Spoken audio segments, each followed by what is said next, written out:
So welcome दोस्तों falcon Riders पे। और ये है पार्ट टू। पहला वाला पार्ट में आपने तब देखा कि कैसे एक्सीडेंट हो गया था, इतना सब कुछ डैमेज, अंदर आर्टरी वार्टरी भी फट गई थी, खून की नस और सब कुछ जो भी हुआ, हड्डी टूटी। पर किसी तरह मेरे को टाइमली इलाज मिल गया। जो सब इश्यूज़ आए वो सब आपने फर्स्ट पार्ट में देखे।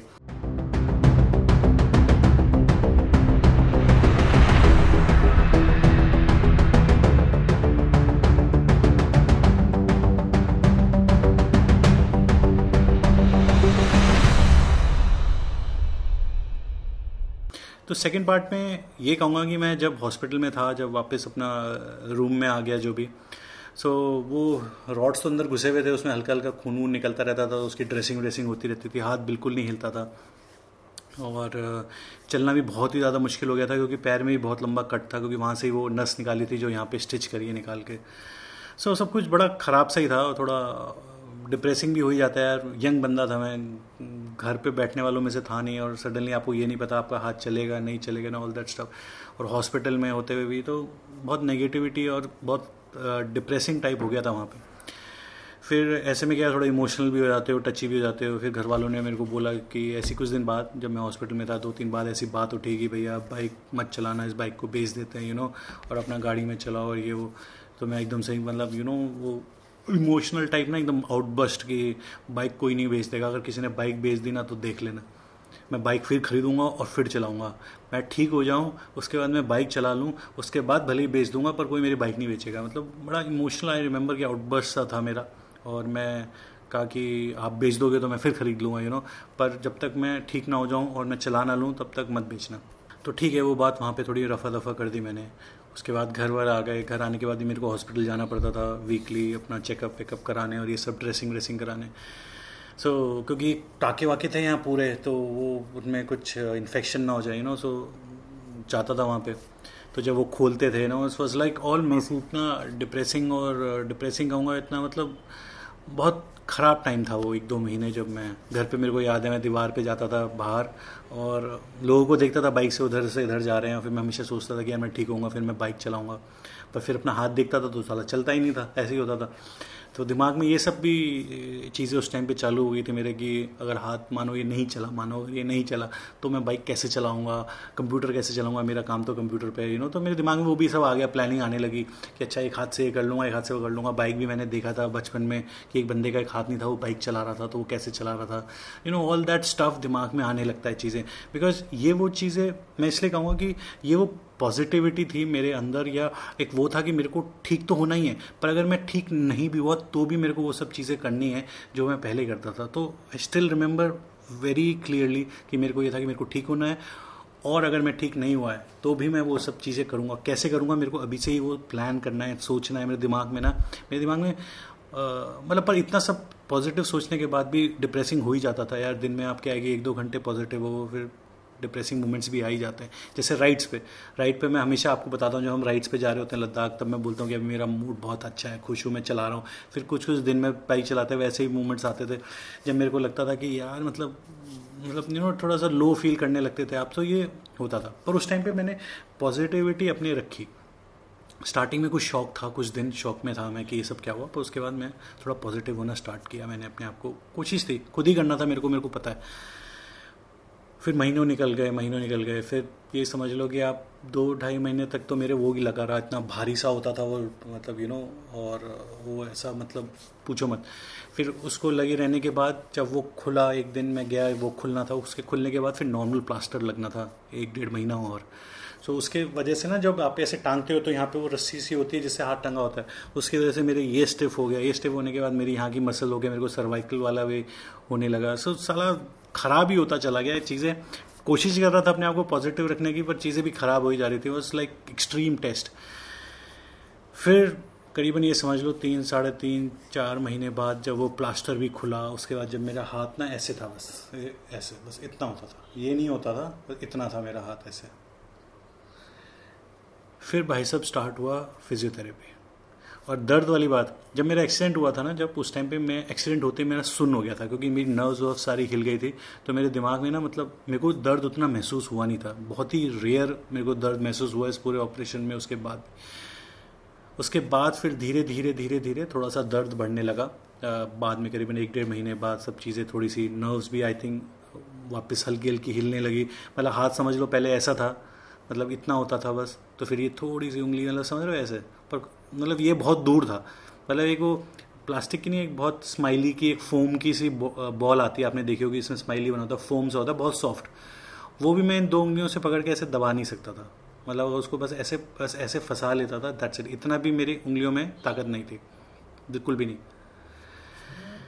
बस फिर क्या है, 4-5 महीने बाद, 4 महीने बाद, आई थिंक 3-4 महीने बाद, जब प्लास्टर भी उतरा, फिर मैंने फिजियोथेरेपी स्टार्ट हुई। हाथ तब भी मेरा समझ लो ऐसे ही था, पर फिजियोथेरेपी स्टार्ट करी कि इसको हाथ को सीधा करना है। भाई साहब जब जाता था फिजियोथेरेपी, वो था पेन, इस हाथ को सीधा करने, वो मोम वोम लगाता था, गर्म करता था, और फिर ऐसे से खींचने, मतलब वाज लाइक, मैं डरता था वहाँ पे जाना। अगर सीरियसली बता रहा हूँ कि मैं कभी नहीं जाता वहाँ पे फिजियोथेरेपी पे, अगर मेरे को ये दिमाग में नहीं था कि ये ठीक होने से मैं बाइक चला पाऊँगा या मैं अपनी लाइफ नॉर्मल कर पाऊँगा, वरना मैं बिल्कुल नहीं जाता।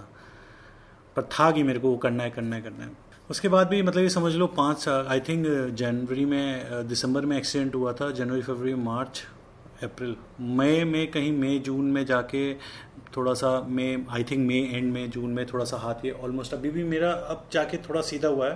पर उस टाइम पे भी जब मैं कहता हूँ कि जब मैक्सिमम हुआ था बस इतना हुआ था, ये पार्ट तब भी रह गया था जब मैं, हाँ इतना था और इतना रह गया था, तो ऐसे था मेरा हाथ। तो जब मैं सीधा खड़ा होता था ना, तो मेरा एक हाथ ऐसे रहता था। तो बस कुछ नहीं, बस उसके बाद डिप्रेशन में तो था ही, धीरे धीरे पॉजिटिव था, पर डिप्रेस काफ़ी रहने लगा था मैं, क्योंकि हाथ नहीं ठीक हो रहा था। मतलब हाथ तो वैसे सीधा हो रहा है, पर उंगलियां नहीं सीधी हो रही थी। तो बहुत दिमाग में ऐसे ही रहता था मेरे, ये सब वो सब ये सब। फिर जुलाई अगस्त में आई थिंक मेरे कुछ फ्रेंड्स थे जो मेरी ऑफिस में थे पिछले, वो नौकरी भी मेरी चली गई थी एक्सीडेंट की वजह से, तो नौकरी वोकरी भी चली गई थी। तो वहाँ पे मेरे कुछ दोस्त थे जो बहुत मेरे खास दोस्त थे। वो मेरे को पता चला जुलाई अगस्त में, उनसे बात हुई कि वो बाहर जाने की सोच रहे हैं पढ़ाई के लिए, मास्टर्स करने के लिए। तो उन्होंने मेरे से पूछा कि तेरा क्या सीन है। तो मैंने कहा कि यार मेरा तो कुछ पता नहीं, मैं तो अपनी लाइफ में ही नहीं पता अभी क्या करना है और ये नहीं करना। तो उसने बोला कि तू चल, तू भी सोच रहा था एक बार को। तो फिर मेरे दिमाग में आई कि यार ये सब चीज़ें जो भी चल रही है ना मेरे दिमाग में, इन सब से निकलने के लिए मेरे को आई थिंक ये अच्छा ब्रेक है कि अगर मैं बाहर चला जाऊँ पढ़ने, और इट विल बी चेंज, मतलब कुछ तो चेंज होगा। वो पिक्चरों में सुना था कि जब किसी की बहुत ज़्यादा तबीयत खराब हो जाती थी ना, हिंदी पिक्चरों में, अब इनको पहाड़ों में ले जाओ, वहाँ पे कुछ इनकी हवा पानी चेंज होगी, ऑल दैट स्टफ। सो बस कुछ नहीं, फिर उनके साथ मैं चला गया फ़ॉरेन, अपना होम एजुकेशन लोन करवाया किसी तरह, और चला गया वहाँ मास्टर्स पढ़ने में इंग्लैंड। फिर वहाँ पे गया तो तब भी मेरा हाथ ऐसा था, इस पे मैं ज़्यादा वेट भी नहीं डालता था, इस हाथ पे ना बहुत कम वेट डालता था, क्योंकि मेरे को पता ही नहीं था, डर इतना होता था कि ये टूटा हुआ है ऊपर से, पता नहीं ऑल दैट। सो वहाँ भी गया मैं, अपना एडमिशन हो गया, कॉलेज वॉलेज अपना जाने लगे। पर वहाँ पे क्या है कि बिना नौकरी के सर्वाइव नहीं कर सकते यार, बहुत सब कुछ महंगा है बाहर। सो अपना पार्ट टाइम जॉब करते थे, अपना लेट नाइट शाम को या सुबह जब भी मिलता था पार्ट टाइम। तो वहाँ पे एक होटल में मैं काम करता था, आई रिमेंबर। सो वहाँ पे ना सामान उठाना पड़ता था भारी भारी, तो कुछ दिन तक मैंने अवॉइड किया, मेरे दोस्त थे वो कर लेते थे। फिर एक दिन I still remember very very clearly कि एक बक्सा सा था, उसमें बहुत सारा सामान रखा था। तो वो मैंने ना एकदम से ऐसे उठा लिया, और उठाने के बाद ना मेरे को एकदम से लगा कि यार ये मैंने क्या करा, मैंने उठा क्यों लिया, मतलब इतना भारी सामान। पर उस दिन मेरे को रियलाइज़ हुआ कि यार मैं अब ठीक हो चुका हूँ काफ़ी, मतलब मैं ये सब चीज़ें उठा सकता हूँ, कर सकता हूँ। फिर भी मेरे हाथ में ऐसी कोई ताकत नहीं थी, और उंगलियां भी बहुत, मतलब ये समझ लो कि मतलब ऐसे ऐसे होने लगी थी, थोड़ी बहुत थोड़ी बहुत थोड़ी बहुत, मतलब ऐसा नहीं था कि मैं ऐसे पकड़ लूँ, बस उसको ऐसे करके ना किसी तरह उठा लेता था। और बस फिर धीरे धीरे धीरे धीरे मैं इस चीज़ को भूलने लगा कि ऐसा भी कुछ है, काम में लग गया, वहाँ पे और चीज़ों में लग गया, पढ़ाई थी, खेल था, दोस्त थे, नई चीज़ें थी, काम करने जाते थे। फिर वहाँ पे साइकिल खरीद ली। सो 2005 दिसंबर में मेरा एक्सीडेंट हुआ था, तो 2006 में 7 में मैंने खरीदी, जाते नहीं खरीदी, 7 में मैंने वहाँ साइकिल खरीदी थी जाने के लिए हमने। और फिर 7 में मैंने पहली बार साइकिल चलाई, मतलब कि समझ लो एक 2 व्हीलर, समझ लो एक साइकिल मैंने चलाई। और तब मैंने रियलाइज़ किया था, रिमेंबर, कि भाई मतलब हाँ यार मैं अब ठीक हो रहा हूँ, मतलब मैं काफ़ी ठीक हो चुका हूँ, मैं साइकिल चला सकता हूँ, अब मैं मोटरसाइकिल भी चला सकता हूँ जब मैं घर जाऊँगा, ऑल दैट फीलिंग आने लगी मेरे। फिर लाइफ चेंज्ड। फिर मैं जब इंग्लैंड से वापस आया तो काफ़ी हद तक चीज़ें, मतलब ये समझ लो हाथ में थोड़ी स्ट्रेंथ आ चुकी थी, उंगलियां भी हिलने लगी थी, मतलब फुल फोर्स नहीं आई थी पर काफ़ी हिलने लगी थी।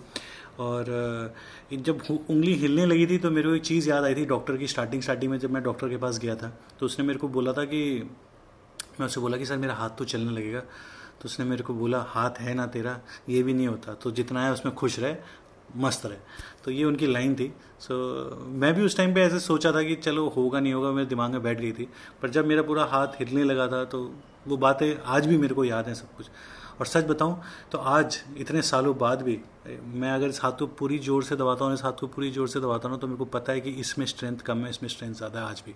और जब मैं ऐसे उंगलियां ऐसे दबाता हूँ ना, ये करता हूँ, सो ये जो मेरे पूरे ये आप देख रहे हो, ये यहाँ पे अभी भी ना ऐसे खिंचाव होता है, चीज़ें खिंचती हैं जैसे नसों में मतलब कुछ होता है जैसे करंट टाइप सा, हल्का सा खिंचावट होती है। तो मेरे को पता है कि यहाँ पे सब कुछ बहुत कुछ हुआ था, ऐसा कुछ नहीं है कि 100% ठीक हो गया है। पर अगर या तो मैं इसके बारे में सोचता रहूँ या मैं आगे सोचता रहूँ, तो ये मेरी चॉइस है। और ये हमेशा ऐसी सिचुएशंस आएगी जब आपको ये सोचने पे मजबूर कर देंगे, या तो आप उस सिचुएशन को देखते रहो या आगे देखो। फिर उसके बाद धीरे धीरे धीरे धीरे मैं वापस आया वहाँ से। वापस आने के बाद मेरी एवेंजर जो थी वो खड़ी हुई थी, क्योंकि मैंने उसको बिकने नहीं दिया था। और फिर घर वालों ने स्टार्टिंग में बोला कि बाइक वाइक नहीं चलाओ। मैंने कहा कि ठीक है, थोड़ी थोड़ी चलाऊंगा, थोड़ी ज़्यादा नहीं चलाऊंगा, थोड़ी थोड़ी चलाऊंगा, ज़्यादा नहीं चलाऊंगा। पर घर वालों को भी लग जाता है कि यार इस बंदे के अंदर ना ये है, ये इसके बिना मानेगा नहीं। तो वो चीज़ बहुत ज़रूरी है कि जो आपके पेरेंट्स हैं, आपके लव्ड वंस हैं ना, वो ये चीज़ फील करें कि वो कितनी इंपॉर्टेंट है आपके लिए, और आप उसको कितना सीरियसली चाहते हैं, और आप उसको सीरियसली करना चाहते हैं, ऐसी मजाक में नहीं कुछ भी। तो वो समझ जाते हैं, I think in my case, अगर आप उनको अच्छी तरीके से समझाओ और अच्छी तरीके से करो। इसलिए मेरा ये वीडियो एक कन्विंस योर पेरेंट्स वाला एक मैंने वीडियो बनाया था बहुत पहले अपने चैनल के स्टार्टिंग में। ये भी आप देख सकते हो, यहाँ पे मैंने कुछ ऐसी ही बातें करी थी। बस उसके बाद क्या है, फिर आई नेवर लुक बैक। उसके बाद मैं आज आपके सामने हूँ, फैल्कन राइडर्स है, मैं हूँ, हमारी ट्रिप्स हैं, हमारी राइड्स हैं। सो एट द एंड मैं यही बोलूँगा कि कोई भी इंसिडेंट ऐसे कोई भी हो सकते हैं, कहीं भी हो सकते हैं। पहली बात तो अपना हेल्थ इंश्योरेंस करा लो भाई। सब एक ने कमेंट में भी लिखा था, उस टाइम पे कोई हेल्थ इंश्योरेंस, उस टाइम बहुत पुरानी बात है, कोई सब थी नहीं ये सब बातें। पर आज के डेट में ट्रैवल करते हुए, वैसे भी नहीं भी करते हो, अपना हेल्थ इंश्योरेंस कराना मेरे हिसाब से मस्ट है। सो हेल्थ इंश्योरेंस तो इंपॉर्टेंट है ही। प्लस उसके बाद मैं एक चीज़ आपको ज़रूर बोलूँगा कि पॉजिटिविटी, मैं हमेशा बोलता हूँ पॉजिटिविटी बहुत इंपॉर्टेंट है। पॉजिटिविटी एक ऐसी चीज़ है जो आपको किसी भी हालात से बाहर निकालने में बहुत ज़्यादा मदद कर सकते हैं। ये नहीं है कि निकाल ही लेगी, इट्स नॉट 100% प्रूफ, पर इसका बहुत बहुत बहुत बड़ा इंपॉर्टेंट रोल होता है पॉजिटिविटी का। कहना आसान है, करना मुश्किल है, ये भी मैं मानता हूँ। पर कभी कभी ऐसी सिचुएशन होती है जब इसके अलावा कोई और चारा ही नहीं है। चाहे कुछ भी कह लो कितना मुश्किल है, पर इसके अलावा कोई चारा नहीं है।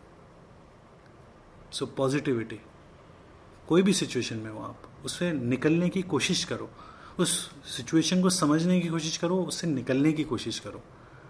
और एक्सीडेंट कहीं भी हो सकता है। मैं अगर आपको बताऊंगा, मेरे कुछ कार के भी एक्सीडेंट्स थे, मतलब जिसमें मेरी शायद कोई भी गलती नहीं थी। एक आई स्टिल रिमेंबर, मैं गाड़ी से जा रहा था, मेरी ग्रीन लाइट थी, मैं चौराहे से क्रॉस करा, दूसरी तरफ से गाड़ी आ रही थी रेड में, उसने इतनी तेज़ मेरी गाड़ी में टक्कर मारी कि गाड़ी ऐसे मेरी गोल गोल गोल गोल गोल घूम के उसका पीछे वाला जो एक्सेल है वो भी टूट गया था। नोएडा की बात है ये भी काफ़ी पुरानी बात है, करीबन 10 साल पुरानी बात है। और मेरे सिर पे लगी चोट गाड़ी के अंदर से, तो फिर वहीं पे मेरे को हॉस्पिटल लेके गए, सीटी स्कैन हुआ, तो ऐसा कुछ आया नहीं था, पर कोई गलती नहीं थी मेरी। नॉर्मल ग्रीन लाइट पे जा रहा हूँ, इधर से आया दहाड़।